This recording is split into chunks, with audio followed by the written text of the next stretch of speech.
ऐसा नहीं है यहां पे जिसके जीवन में परमेश्वर का प्लान नहीं, एक भी नहीं। चाहे हम लाखों की गिनती में हों, हमें लगता है हम तो लाखों हैं, क्या परमेश्वर हमें जानते हैं? आपसे लाख गुना तारे हैं और एक एक तारा पृथ्वी से लाख गुना बड़ा है। वो इतना बड़ा परमेश्वर है, उसको उसकी निगाह से देखना है। जब ये मिनिस्ट्री स्टार्ट हुई 2008 में, 2007 में जब मैं खामरा में था, तो मैं आपको ये बात बता चुका हूं कि ऐसे 2 घर थे जो पवित्र आत्मा ने मुझे खुद जाने के लिए बोला था।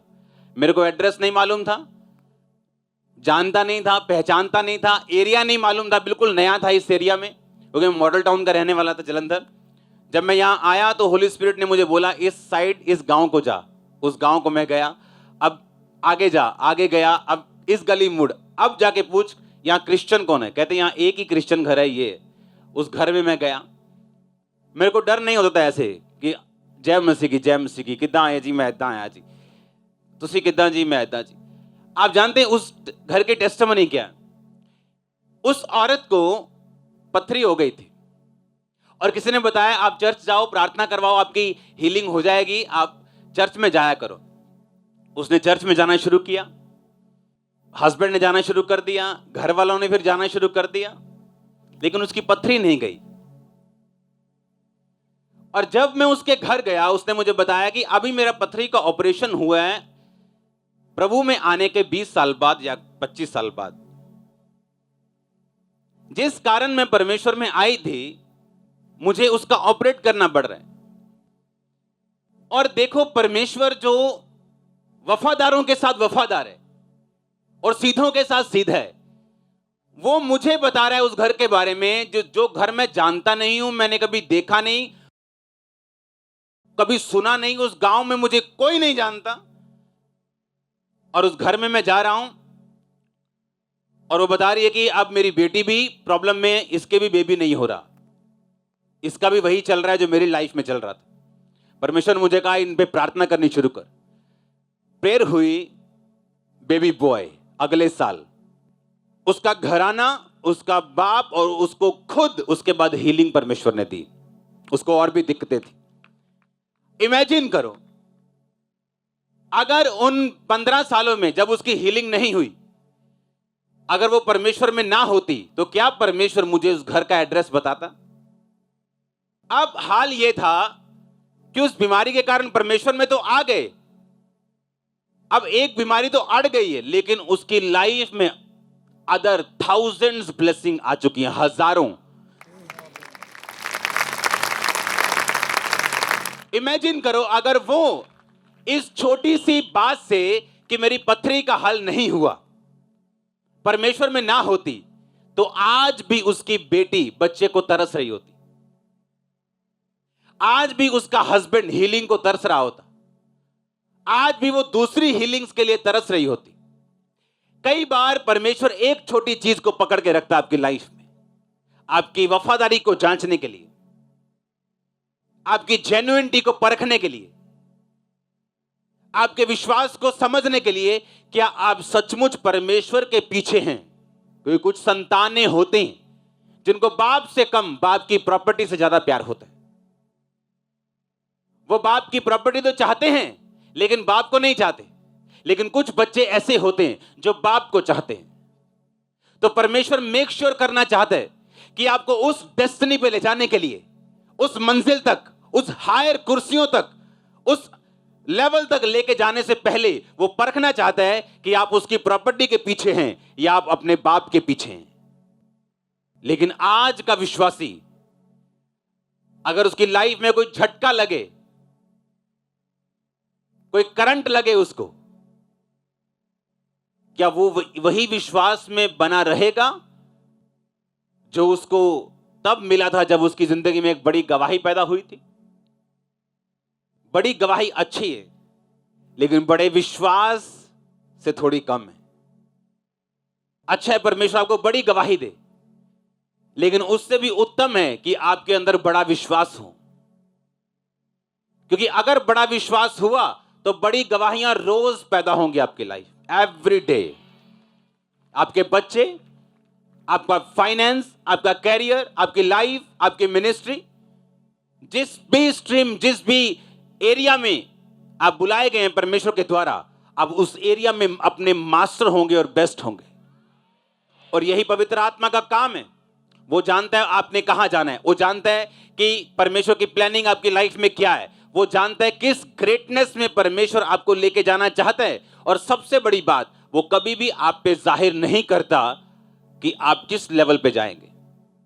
आपके विश्वास को परखने के लिए, चेक करने के लिए आपको। आमीन। और जब आपको यह मालूम हो गया कि पवित्र आत्मा आपके लाइफ में आपको लेके जाएगा ग्रेटनेस की तरफ, वो आपको परखेगा, आपको चेक करेगा, हर वो चीज आपकी चेक की जाएगी। आपको चेक किया जाएगा कि पौलुस की तरह जब आपकी लाइफ में जेल है, और पौलुस परमेश्वर से क्वेश्चन कर सकता था कि परमेश्वर, जितना मैं सामर्थी हूं, जितना मैं प्रचारक हूं, जितना मुझे समझ है, जितनी कलीसियाएं मैंने स्थापित की हैं, क्या ये अच्छा नहीं है कि मैं जेल में ना रह के तेरा काम करूं? हाँ या ना? बुद्धि क्या कहती, सेंस क्या कहती कि पौलुस को जेल में नहीं होना चाहिए। अगर परमेश्वर पतरस को अपना दूत भेज के छुड़ा सकता है, पतरस जब जेल में था, उसे बंद कर दिया जेल में, दूत आया, उसकी पसली पे टैप किया, उठा, उसे ऐसा लग रहा था मैं दर्शन देख रहा हूं, मैं सपना देख रहा हूं। उसने उठाया, उसकी जंजीरें खुली, सारे दरवाजे अपने आप खुले।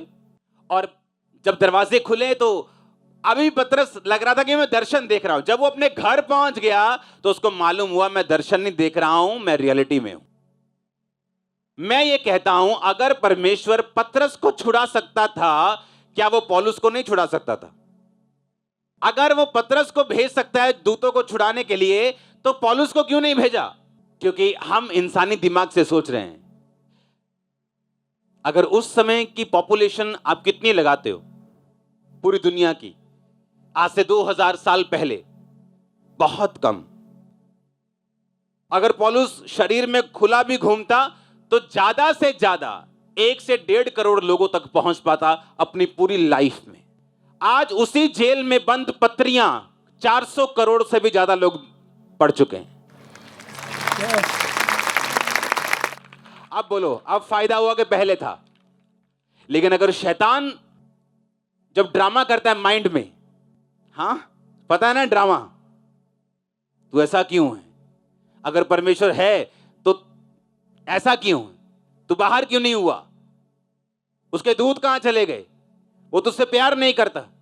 पतरस को छुड़ा सकता है, तुझे नहीं छुड़ा सकता। लेकिन परमेश्वर को आने वाला कल मालूम है। उसी पौलुस ने उस जेल में रहते हुए सबसे ज्यादा पत्रियां लिखी हैं जो आज आप पढ़ते हो। पतरस ने सिर्फ 2 लिखी, कई प्रेरितों की है ही नहीं, सबसे ज्यादा पौलुस की हैं। कलीसिया में सुधार सबसे अधिक पौलुस के हैं।